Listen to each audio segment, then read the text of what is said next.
Welcome to video 2 of creating your professional portfolio. In this video, we begin to explore the different parts of the professional portfolio.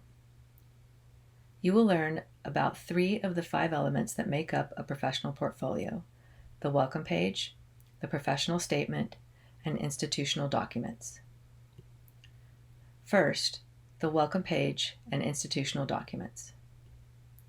A welcome page is simply that, a page that welcomes your readers. It should introduce yourself and the purpose of your portfolio. Your portfolio's purpose will change throughout your career, from tenure track evaluations to applications for tenure to post-tenure reviews, and perhaps application for rank advancement to full professor. Be sure your audience is aware of your portfolio's purpose each time you submit it for review.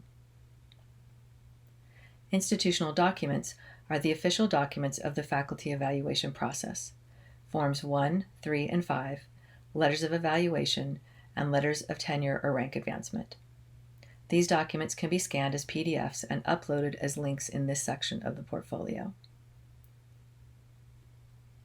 The Professional Portfolio template on Digication has pages dedicated to the welcome and purpose and to the institutional documents.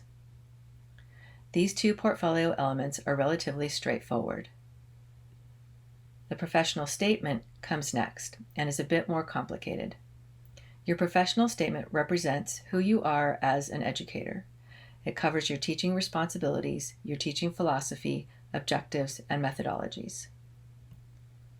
Your teaching responsibilities should describe or list what you regularly teach and specifically what you have taught during the review period. Your teaching philosophy consists of theories or values that inform your teaching and explains how you understand the process of learning. For example, is your teaching informed by behavioral learning theories, constructivist theories, design or development theories? You may or may not know which theories form the basis of your teaching.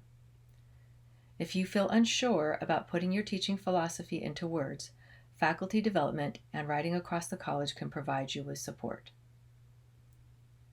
Your teaching objectives describe your goals for student development. In other words, students enter your courses at the beginning of the semester.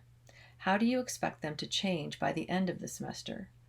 Teaching objectives are similar to course learning outcomes, but they are broader because they describe your teaching priorities overall, not just those limited to a single course. Teaching methods should be purposefully related to your objectives and philosophy. They answer the question, what do I do in my teaching to help students meet my teaching objectives, and how are they grounded in my philosophy of learning and teaching? It can be helpful to see this as a graphic, with your teaching philosophy at the bottom, grounding your teaching objectives and methodologies. You'll likely have a handful of primary teaching objectives, and each objective may have 1 or more methodologies. Or your methodologies may work towards more than one objective. As you are figuring out your philosophy, objectives, and methods, it can be helpful to work backwards. First, pay attention to what you do in class, which are the methods. Consider what objectives these methods are leading to. Then finally, what do your objectives tell you about your teaching philosophy?